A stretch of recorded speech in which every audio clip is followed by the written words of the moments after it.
Esto es más complicado de lo que parece. Pero más difícil resulta explicar cómo una cabra como tú es capaz de dar leche en un secarral como este. El capítulo de Parques de Canarias que sigue lo vamos a dedicar al Parque Natural de Jandía, en la isla de Fuerteventura. Un parque cuya esencia es arena, sol y piedra.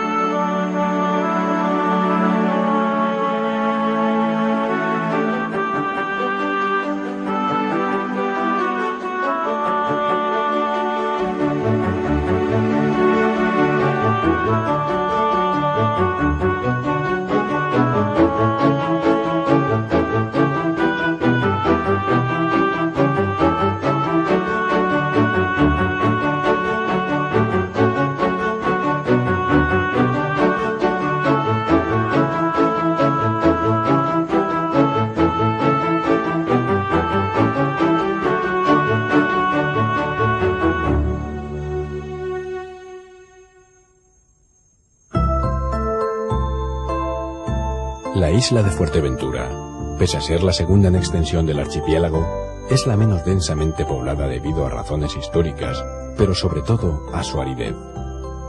El clima seco de Fuerteventura está vinculado por una parte a su proximidad al continente africano, situado a solo 105 kilómetros de distancia, y por otra a la escasa altitud de la isla.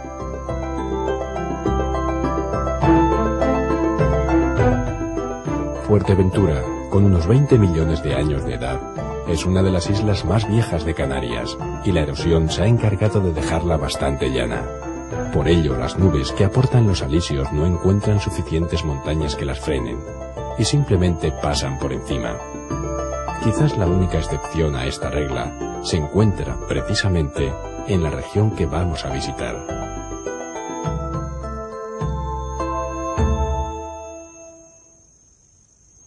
El Parque Natural de Jandía, con 14.300 hectáreas, comprende casi la totalidad de la península que se extiende al sur de Fuerteventura, con la salvedad de una faja costera a sotavento, donde se asienta el desarrollo turístico de la zona. El paisaje dominante en el parque es árido y desértico, pero la península de Jandía se halla recorrida por un macizo central que alcanza los 800 metros de altitud en el Pico de la Zarza, la cota máxima de la isla. Esta altura es suficiente para alcanzar el nivel de las nubes y beneficiarse de la humedad que aportan.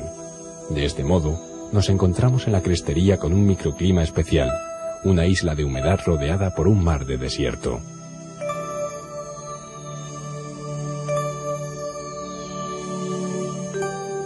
La ladera que recibe el impacto directo de las nubes es muy vertical, pero en los estrechos andenes que forman las viejas capas de basalto se acumula suficiente suelo que permite el crecimiento de plantas que tienen poco que ver con la vegetación subdesértica de cotas inferiores. De hecho, en este reducido santuario biológico se concentran varios de los endemismos más raros e interesantes de Fuerteventura.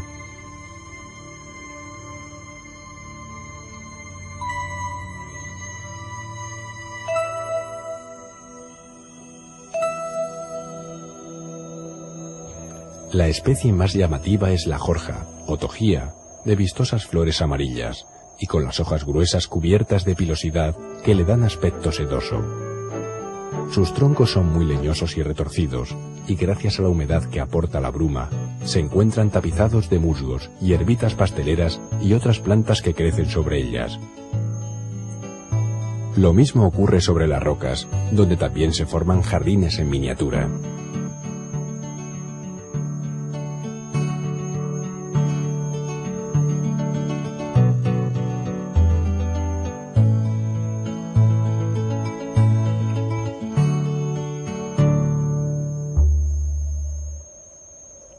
La madera de la jorja es muy rígida, pero ello no impide que una vez muerta sea pasto de las termitas, que cumplen así con su función de reciclar los nutrientes cautivos en el leño.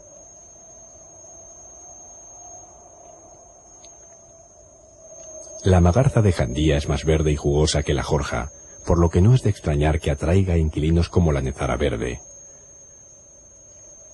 Chinches de las plantas como esta usan su pico a modo de aguja para pinchar los tallos y extraer la savia que circula por dentro.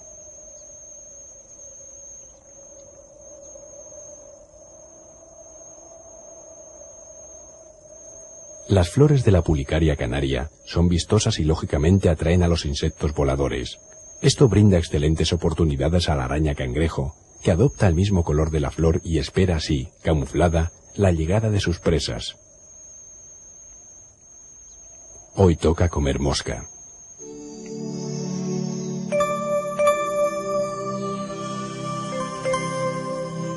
Jandía cuenta también con un tajinaste exclusivo de sus cumbres, una especie de porte bajo y ramificado, con delicadas flores blancas y azuladas. Crece solo allí donde no llegan las cabras.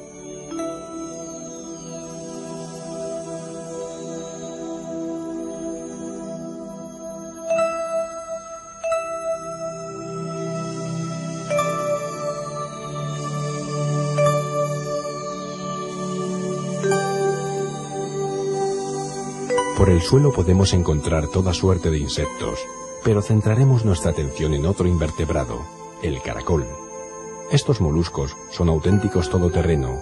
A medida que avanzan, van segregando una banda de mucus sobre la que reptan. Es como si un coche fuera construyendo su propia carretera.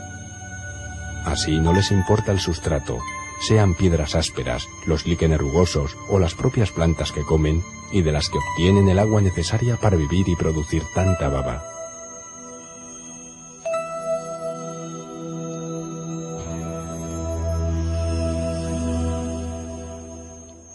La vertiente sur de la cumbre no es tan empinada como la norte y resulta fácilmente accesible, no solo a las personas, sino también al ganado. Allí la vegetación está fuertemente castigada por el diente de cabras y ovejas. Esta planta que vemos, por ejemplo, es un olivo salvaje o acebuche. Las cabras lo han convertido en un bonsái. Más abajo, en las laderas del macizo de Jandía, las condiciones ambientales son ya las de un duro desierto pedregoso. En estos cereales llueve apenas 140 litros por metro cuadrado y año, si es que llueve.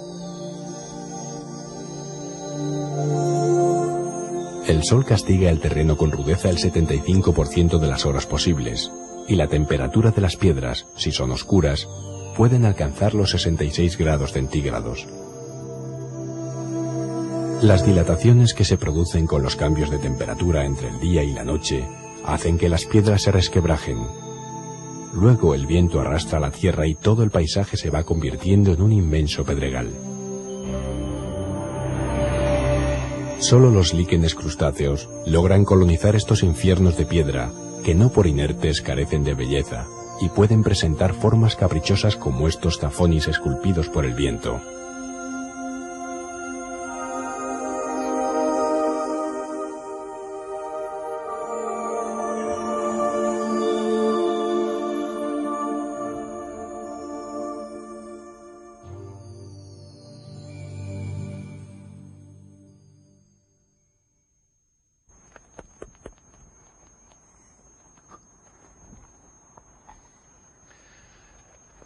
Estas estructuras no son plantas fosilizadas, aunque así pudiera parecer. Los basaltos antiguos, cuando se descomponen, liberan bicarbonato cálcico, que después precipita como carbonato cálcico, en este caso, alrededor de las raíces de las plantas por donde escurre el agua. De esta manera se forma una funda rígida que envuelve a la raíz y cuando ésta muere deja el alma hueca.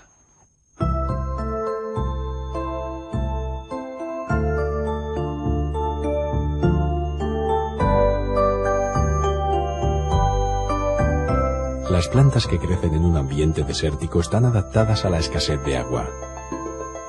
Por una parte desarrollan un sistema de raíces superficiales muy extenso para aprovechar al máximo la lluvia disponible. A esto se debe que las plantas en el desierto estén tan separadas unas de otras. Luego intentan almacenar agua en sus troncos para cuando llegue la época de las vacas flacas.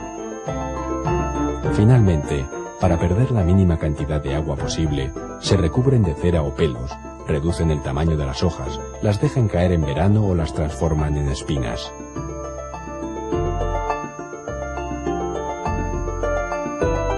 La aulaga es un perfecto exponente de esta estrategia de supervivencia.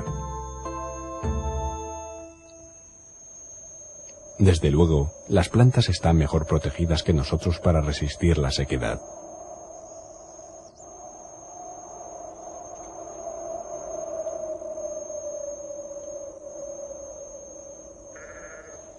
Hemos sorprendido a una pareja de cabras salvajes, y aquí tenemos a un grupo de burros cimarrones, igualmente desconfiados. Según datos del ingeniero italiano Torriani, a finales del siglo XVI existía en Fuerteventura una cabaña de 60.000 cabras y ovejas, 4.000 camellos, 4.000 burros, que constituyeron plaga, y 1.500 vacas, además de otros 70.000 animales más que devinieron asilvestrados. Ante tales cifras y viendo cómo trabajan estas máquinas de podar con 4 patas, cabe preguntarse cuánto de desierto le debe Jandía al clima y cuánto a los grandes mamíferos introducidos por el hombre.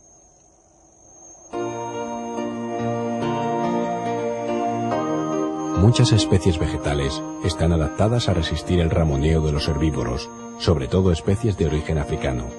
Si hay cabras, son las que más abundan. Otras especies, normalmente endemismos isleños, sufren el impacto con resultados más o menos dramáticos.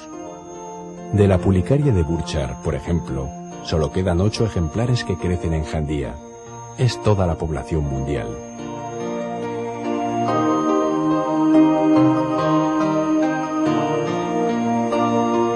Uno de los tesoros vegetales exclusivos de este parque natural es el cardón de Jandía, símbolo vegetal de la isla de Fuerteventura. Es de porte mucho más pequeño que el cardón común, más ramificado, con columnas de sección estrellada y sobre todo con las espinas muchísimo más largas. Crece igual de lento que su congénere, y en el tono verde de las puntas podemos reconocer su último periodo vegetativo.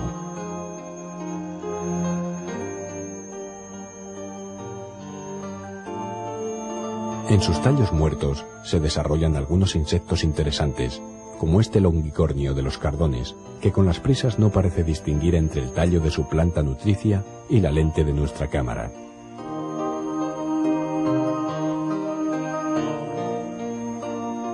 Las plantas también usan sus pinchos para protegerse de los herbívoros. En el parque hay algunos ejemplares del cardón común de Canarias, una fortaleza inexpugnable, circunstancia que aprovechan otras especies para buscar refugio. Lo mismo busca la giralda amarilla dentro del cardón de Jandía. Un personaje que también ha elegido los pinchos como mecanismo de defensa es el erizo moruno, un simpático animal completamente inofensivo sobre el que ha caído la desgracia de la superstición. Los erizos comen insectos, caracoles y algún que otro huevo, pero no chupan la sangre a las gallinas como si fueran vampiros.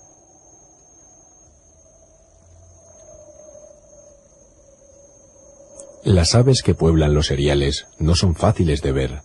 Algunas, como los alcaravanes, se quedan tan inmóviles que solo el ojo experto es capaz de localizarlas. Otras, como la huara o abutarda canaria, son realmente escasas. En el pasado abundaban hasta el punto de mantenerlas en los gallineros, pero se han cazado en exceso y hoy sobrevive apenas un centenar de parejas. La uvara es el símbolo animal de Fuerteventura y la mayor de nuestras aves. Para criar necesita tranquilidad y grandes espacios abiertos, como los que le brinda el Parque Natural de Jandía.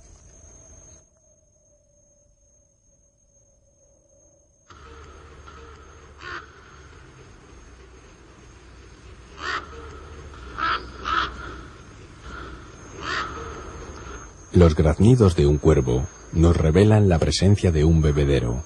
Las contadas escorrentías y pequeñas fuentes que hay en el parque constituyen la mejor oportunidad para observar aves. Son como un club social, por donde tarde o temprano todos acaban por desfilar para echar un trago. La tarabilla canaria o caldereta, una de las pocas especies endémicas de la avifauna insular, también aprovecha la ocasión para capturar insectos. En esta especie, la hembra es bastante deslucida y el macho destaca por el dorso oscuro, cejas blancas y el pecho rojizo. Este es el trompetero o pájaro moro, siempre atento a mantener su pico bien limpio. El pardillo no solo se contenta con beber, sino que aprovecha para darse un buen chapuzón. Antes de continuar nuestra visita hacia el istmo de Jandía, decidimos echar un vistazo a los fondos de los barrancos en Cofete. Allí crece cerca del mar la única especie realmente arbórea del parque, el tarajal. Ese árbol de grueso tronco y grandes raíces que es capaz de aprovechar el agua salada del subsuelo.